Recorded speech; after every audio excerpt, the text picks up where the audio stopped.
Alright, Closing Time by Semisonic. First, what you do is, it's power chords in the beginning, 4 power chords.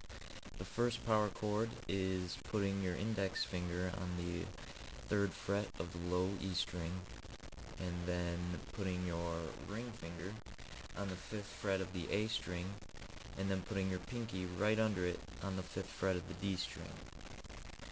Now that should sound like this.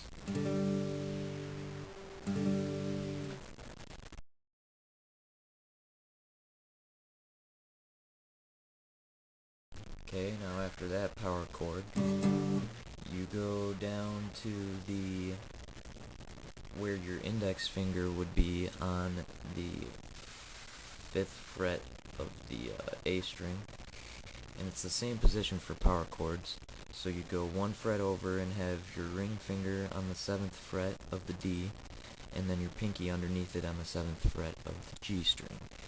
And then once you have your fingers there, use your middle finger to sort of mute out the low E string so that you can't hear it, just like that, so it sounds like this when you strum the top 4 strings. So it would be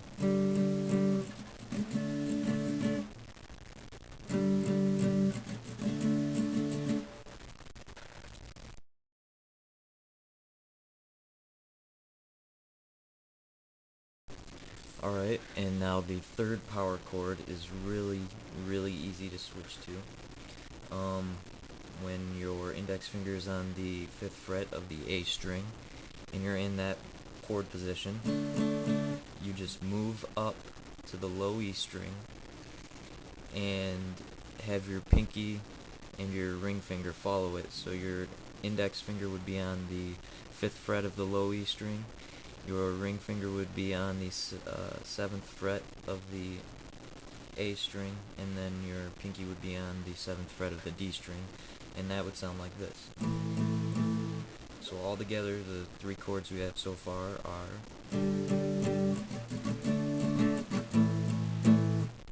Alright, so practice that, listen to this.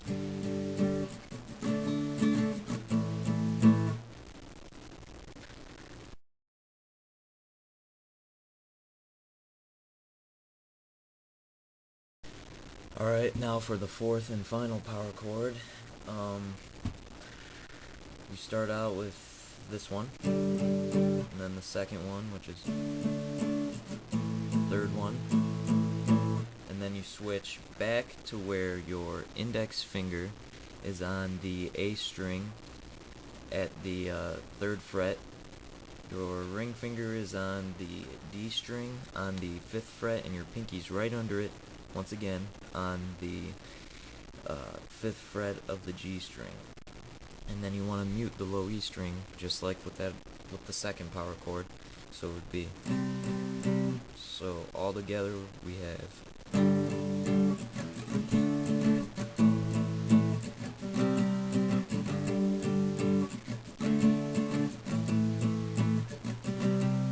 And I don't think I have the pattern down right, but if you want to get the strumming pattern right on exactly, then you can look up the song on YouTube or something.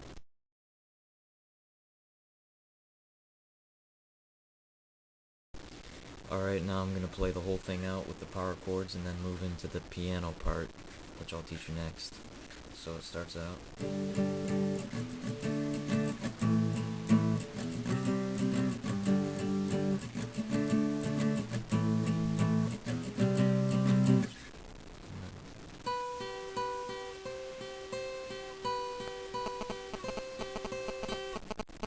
Alright, now to do the piano part, you put your index finger and your middle finger on the 12th fret of the G and B strings.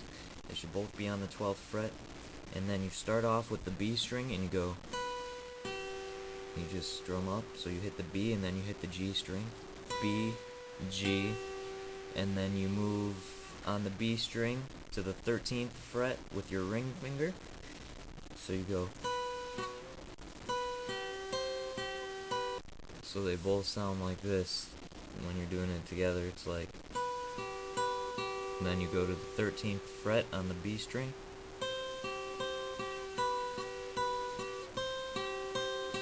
It's that simple, so practice that.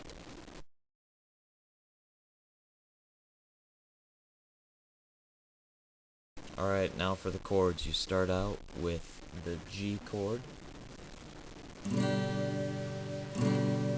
You strum it in the same strumming pattern as you did the power chords. So it would be G, and then you switch to D, and then A minor, and then C. So it would sound like this all together.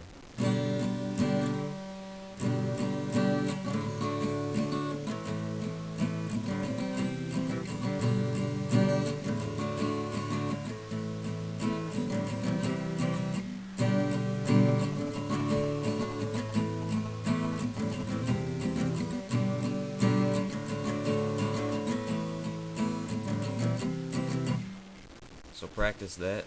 I'm not even that good at it, but the chord changing is really good for a beginner, and I hope that helped you out.